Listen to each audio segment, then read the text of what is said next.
All right, hello, hello. It is time for another edition of the Black Belt Newscast. We are live. It is Friday, November 1st. Wow. And Can you I'm believe it's Cindy November Fisher. already? Yeah, I know. We bounced right through it. We had Halloween yesterday, still on a bit of a sugar high. So I'm Cindy Fisher, publisher. I'm live from Marengo County. I'm Todd Prater, staff writer, live from Dallas County. Yeah, we can't edit that out, Todd. Yeah, really, I need to get some Live. coffee or something. All right. So this week has been really busy as it leads up to Yeah. Halloween and leading up to the election next week, which we will talk about at a Yeah. certain point coming up. And we Right. have headlines that we are going to share today that all come from blackbeltnewsnetwork.com. We are the news source for the Black Belt. This is your only live newscast that comes from the Black Belt. Send your news to news@blackbeltnewsnetwork.com. We cannot be everywhere, so we would love for you guys to share what you're doing and what you've got going on, and we will get the news out. We can only do this together. If you want to know what's going on and haven't heard yet, get an email from us at 3 o'clock, and it is free. All of our content is free. We do not have a paywall. So sign up for your daily newsletter at blackbeltnewsnetwork.com. It comes up within the first 3 seconds of being on. It is free. It costs you nothing, and it keeps you informed of what's going on in your community. So let's get started. Let's do it. All right. Let's start with reimagining George Washington Carver homes in Selma. What's going on over there? Well, and it's not just George Washington Carver Homes. A meeting was held the 29th at the Selma High School cafeteria. It was an effort to get input from the community on what to do. And this is the first of 4 meetings. That is Damon Duncan and Brandy Townsend. Duncan actually owns the company Ecclesia Ventures. He explained to the crowd the process of the planning and writing a planning transformation plan. And there's a $500,000 choice planning grant that HUD gave to the Housing Authority of Selma to make a plan as to how to reimagine, change GWC and the surrounding neighborhood. There's some examples that Damon had on display. That is a little station there. You see the table where the people can go and write down some ideas, what they think that should happen. Those are some charts with different bits of information, different statistics, and things to help the residents learn what can and can't be done, and the studies they've done on Selma so far.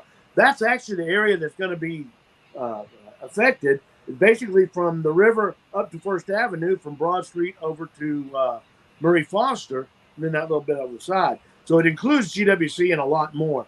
But this was the first meeting. The rest of them will come after the new year. There wasn't as many people here as some would like to have seen in attendance, because the idea is to get their input on their neighborhood. So the hope is that the word's going to spread in the next few meetings.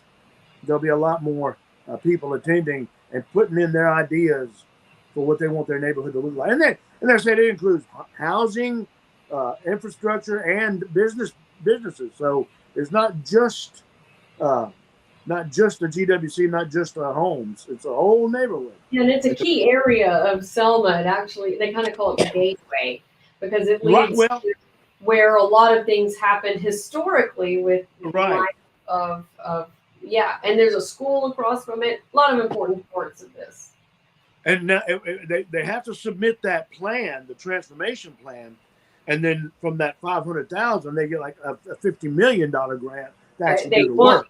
Yes, and we actually have a story about that. I linked to it in the story on blackbeltnewsnetwork.com. Yeah.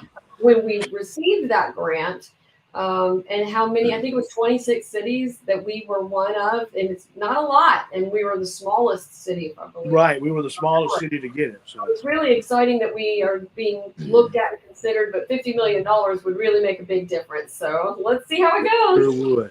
Yeah. Okay, let's switch over to Demopolis. They are getting some storm shelter funds. Now, we actually had already,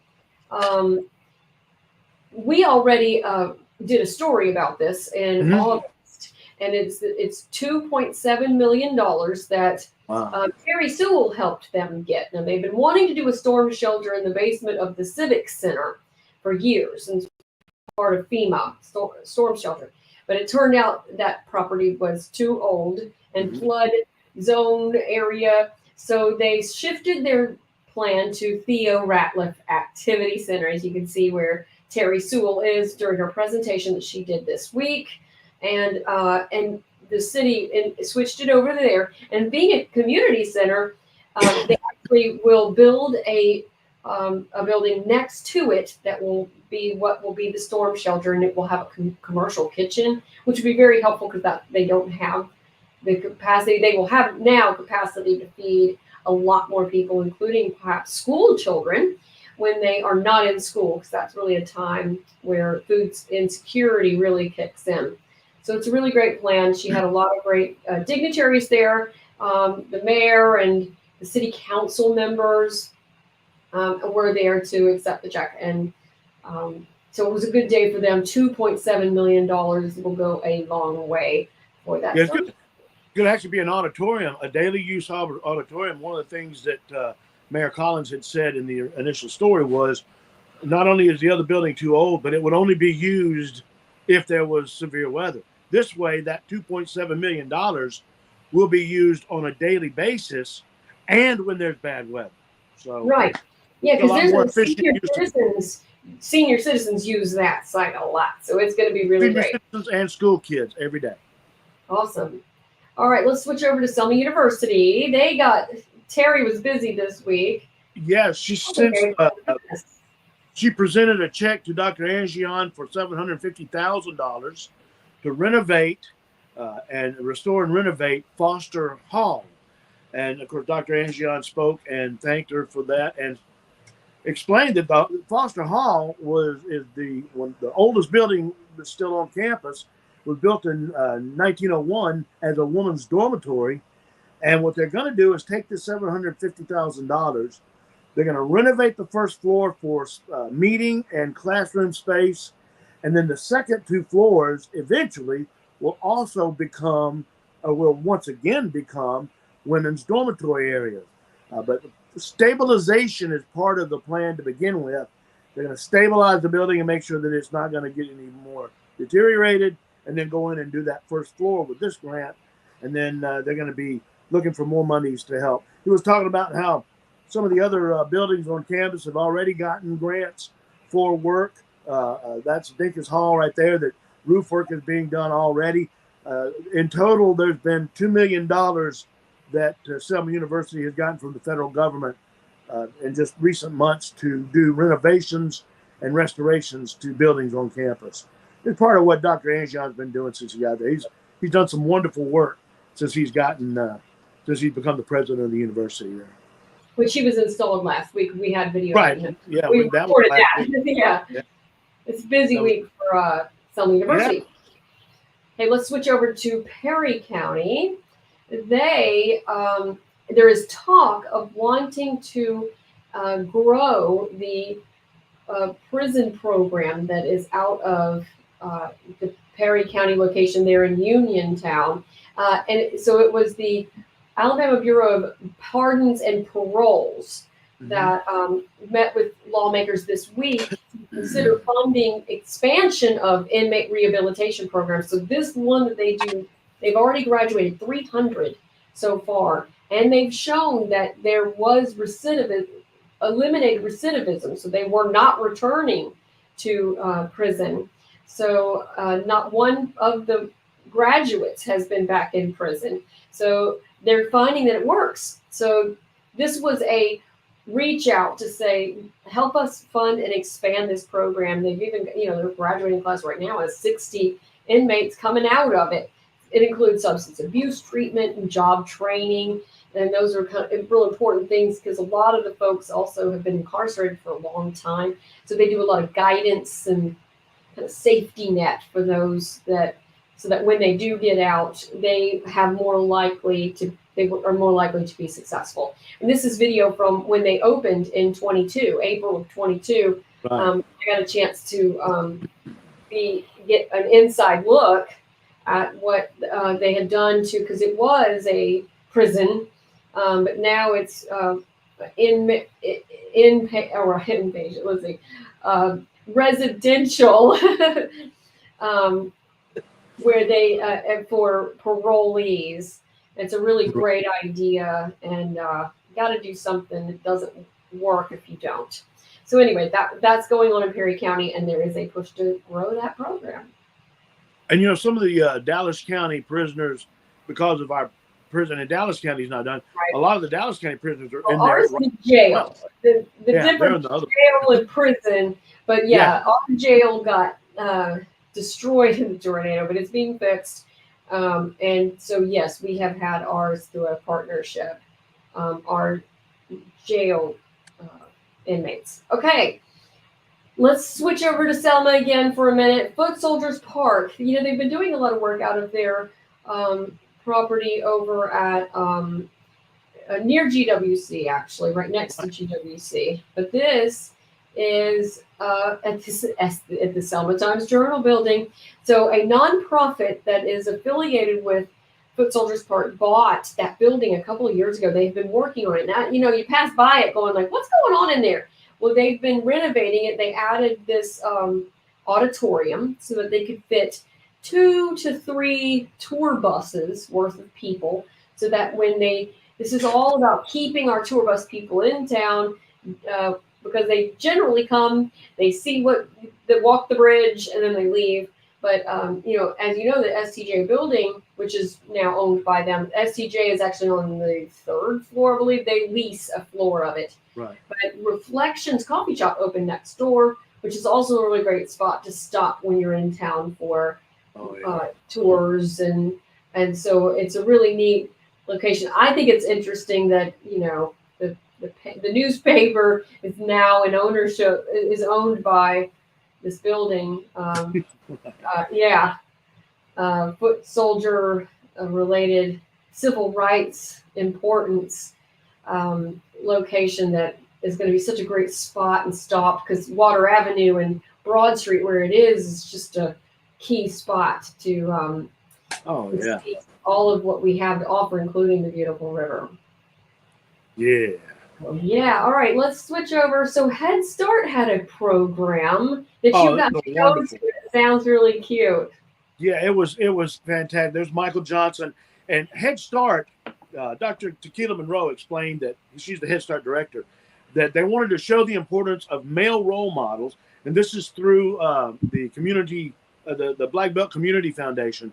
They wanted to show the importance of male role models to children, so they had the idea of letting dads come in and read. They thought, well, not just any dad, let's get some that people know about. So they got Michael Johnson from the NFL, and of course, he's coaching at Selma High right now.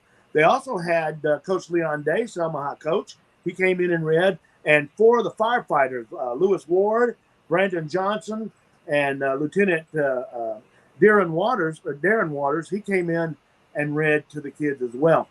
I tried to get over there to get a video of them reading also, but there was just not enough time, because they were doing it all at the same time. But there's Coach Day, a big together picture after Michael Johnson read, and there's the firefighters and Coach Day. That's Lewis Ward, Brandon Johnson, and Lieutenant Darren Waters, and then of course Coach Day and Michael Johnson there as well. It was a great day. The kids had a fun. Well, that right there is your cell phone. That's your cell phone signal. How many bars you got? See, can you hear me now? That's right. Yeah, isn't that great? Michael Johnson is 6'7", so yeah.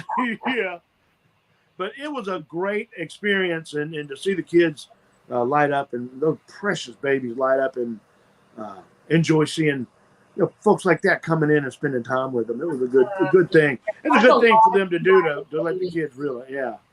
And they're all dads, so all of them had a personal vested interest because they too are dads, So. And speaking of smiling babies, oh my gosh, you went to the Monster March yesterday. Look at yes, it started out with the Selma High School band performing in the streets while everybody's getting ready for the kids, and of course, right next to us, the county commissioners always set up a bunch of goodies for everybody. As a matter of fact, I got a music trivia and an 80s trivia game from them. I had to get it. Well, they always have such great giveaways. Oh, yeah. You see, Sparky was dancing in anticipation. Then they let all the kids come through. And look at this. I can't tell you how many hundreds of kids came through and got candy and all kind of goodies and just had a great time. There's the birthday boy, my son Drew. He turned 17 yesterday. He was giving out the candy for us while I was getting some video. But you can see the band marched again. I was playing music, but I had to stop because we wanted to hear the band play. And they marched by and played for us again. And you can see they're giving the candy across the other way, the other side of Broad Street as well. And Danielle Wooten, Danielle. Yeah, the mild manner city planner during the day, but she's Wonder Wooten at night. Wonder Wooten, all right, I love it. Wonder Wooten, and everybody was having such a good time that even the county commissioners were dancing to the music and having some fun. So look at you guys. Look at them go. And then, of course, the show-off little boy had to get into it too. So it was a wonderful time in Selma yesterday. We had a good time. And see, I was excited. I'm good at this 80s trivia. Do you realize that that's almost 50 years ago now? I'm not good enough to work on that trivia stuff. You'll beat me. Oh man, I love it. It's fun. So coming up Tuesday is Election Day. We do have a story in this week's print edition Selma Sun. There is leading out the discussion about a lot of our elections were decided in the primaries. Yeah, a lot of the local stuff. So it's kind of it's a cool election time locally, but it's a very hot presidential election. And some of that's on purpose. A lot of the municipal elections were moved off of the federal election schedule. So like mayors and council, a lot of those seats have been moved to next year, to 2025. Right. So that's another reason that it's a very cool season. It'll give them time to get cut through the noise of the presidential election and be heard next year. But in the meantime, we do have some elections that are coming up on the November 5th ballot. A lot of Dallas County ones. Actually, Congresswoman Terry Sewell has a Republican challenger. And then we have some court candidates. We have Tanya Chestnut is running, our Dallas County educator is running for State Board of Education again, and she has a challenger. Vivian Rogers. She has a Republican challenger.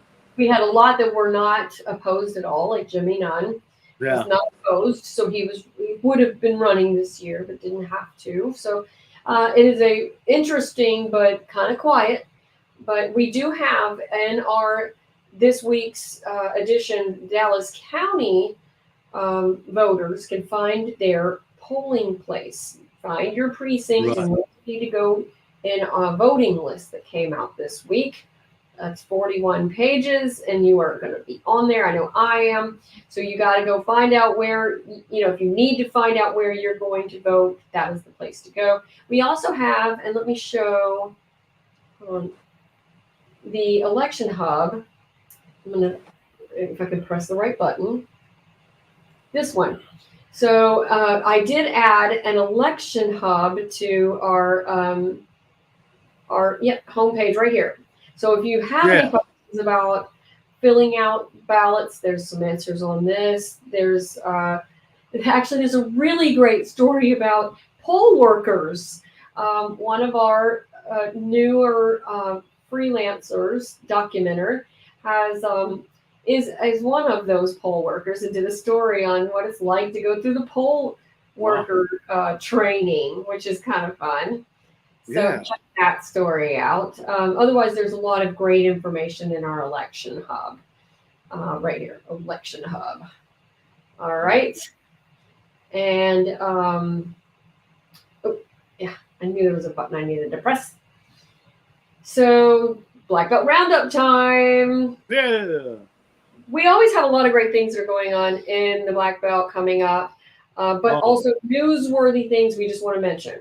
So there was determined a mistrial of the Lowndes County Sheriff, his shooting death. And this is it's messy, but the jury got locked and they could not decide. It now will be a year before the accused William Chase Johnson will face another trial. And it's interesting. It happened in 2019 at a gas station in Haynesville. So, and there's more information at blackbeltnewsnetwork.com. We also have Uniontown Cleanup. Yes, Uniontown Cleanup's coming up. Yeah, it's coming up tomorrow. They started it last week. They didn't get everything done, so they're going to do it again tomorrow. Hopefully, we're going to be – anybody that wants to go help is welcome to come out and help. I'm going to be out there, get some video, and we'll talk to them to find out some more background. Apparently, this isn't the only time they're going to do it. It looks like they did get some of the bricks removed. Yeah, they moved a bunch of the bricks, but there's still a lot more to do. So they're going to finish it up tomorrow, and if anyone wants to come help. And that's downtown Uniontown. Do it now? Downtown Uniontown. Yeah, it's in downtown Uniontown. So Hymn Fest is Sunday at 3. And there's a medieval reenactment going on this weekend. We'll have more about that next week. We're going to have really more about it when the public event comes up in March, but we'll talk more about that later. And don't forget, this is the weekend that we fall back an hour. So before you go to bed, unless you want to wake up at 2 o'clock, Sunday morning, that's when, I don't know why they say officially set your clocks back at 2 o'clock. I don't know why they do that. Who does that? Set your clock back an hour before you go to bed Saturday evening. I always like to check the clocks on my phone because they're supposed to do it automatically. They don't always. So you might want to double check it, but you fall back an hour Sunday morning, Saturday night. How you want to look at it? And next week is the Black Belt Benefit Group's chili cook-off is on November 7th. Yeah, it's going to be fun. So that's awesome. We won second place. Yeah. Yes, when we partnered with Long Lewis, which was great because Leiden was our cook. Now, you don't want to be competing with my chili. I wish I knew how to cook chili good. I'd love to do it, but I just settle for going and eating some. Yeah, right. Okay, so I just want to add also, I think this is really cool, and Sydney's my girl. Sydney Pritchett from Selma High School, senior, got to represent drug-free communities of Dallas County in a webinar. It was hosted by the White House. It was live with the White House. And got to speak about efforts and drug-free efforts that they're doing here in Dallas County. In fact, we just did a video together last week, a Halloween video making it's mini meals and mocktails, and it's really fun that Drea Martin, the executive director, came up with in order to encourage kids when they have parties to have different kinds of little treats they can make and mocktails instead of drinking. It was actually we did good idea. Yeah. Fanta, red Fanta and ice cream sherbet, and then we put floating eyeballs in it because it was Halloween. Yeah, it was really cute. But it was really fun. I love Drea. She's awesome. So, that's good stuff. Yeah, and Sydney is her intern this semester, and so she's really great job. I've had an opportunity to meet her before, so that's good. Don't forget that we have our Black Belt Outdoors. Follow us if you want to know what's going on. We, hunting season is among us, and we already do have. I know we already have some cute pictures of some kids and deer with their Well, not quite dead deer yet, right? Not It quite hasn't yet. been youth weekend yet, but we're getting there. That's right. Black Belt Outdoors. I think we got a story about the Peaks getting their first deer bow season. Yeah. You know, bow season's open. And I got a Bow story about Owen Peaks, or I say a story, so pictures of Owen Peaks, boy who got his first deer by bow. Yeah, so in through bow season. Okay, got it. Yes. That's amazing. I don't know how they do that. I've tried to use a bow. I'm not good at it. Share your information. Actually, let me get that email to outdoors at blackbeltnewsnetwork.com. We're really trying to beef up that site and that Facebook page so that we can share and continue the legacy of Big Daddy Lawler and the importance of sharing the ecotourism, the fun stuff in the Black Belt. Right. And we also take donations. You can donate to us. We have become we have joined with the nonprofits that we can take tax deducted donations. And I am covering up the QR code. But you can make donations, and this is going to be one way we hope to remain sustainable. We just got a big grant recently that's a 2-year grant. It will help us a lot, but we can't continue doing it unless you guys help us. So donate at blackbeltnewsnetwork.com, and we have a red button that says donate. And we also, of course, always thank our sponsors. Thank you, Mr. Miller. Yeah, Randall Miller Funeral Services is a really great place to go for thoughtful final gifts for your family. You can do pre-planning. Make sure it goes the way you want it to go and take the pressure off of your family and your kids by meeting with an advisor that knows what they're doing and can help guide you along the way. Call 334-874-9081. Set up a time to meet with one of their advisors. And you can be a sponsor too, or know one of your favorite businesses that needs to get the word out about what they've got going on. Be a sponsor or advertiser of the Black Belt News Network. We sure would love to thank you, so be a sponsor. Yeah. We would love to thank you in our segments. Follow and subscribe to us. Facebook, Instagram, TikTok, YouTube. We're everywhere. And we want you to join us because this is a community effort. We cannot do this alone. We're not even going to try. We know that you guys are the key to our success, but also our growth and information. It's so important that we share what's going on in the community among each other and together. Didn't you tell me we had 2 stories today that were given to us by documenters? The Demopolis check presentation, and what was the other one? The Foot Soldiers. Yeah, the Foot Soldiers. Yeah. Documenter. So we're calling it a documenter program that we've been starting. This is freelancers that work with us that help us document what's going on. Right. And we will pay you to help us and attend events. We're especially trying to get into Wilcox County. If you're watching us from Wilcox County, Perry County, Marengo, let us know what you've got going on. And if you're at something, record it, take pictures, and send. And we will pay. Send your info about yourself to news@blackbeltnewsnetwork.com. And gosh, I don't know. That's a lot of stuff. What do you think? I think it is a lot of stuff. I'm trying to think if we got I think we covered everything we wanted to talk about today. We did, but there's so much more, but we ain't got a whole hour or two to, We would love to. But the best thing to do is next week. Yeah. And send your news. We'll see you guys next Friday for our next report. And also vote. Yeah, don't forget to vote on Tuesday. And check out blackbeltnewsnetwork.com, Black Belt Outdoors, SelmaSun.com. Have a great week. See you next week.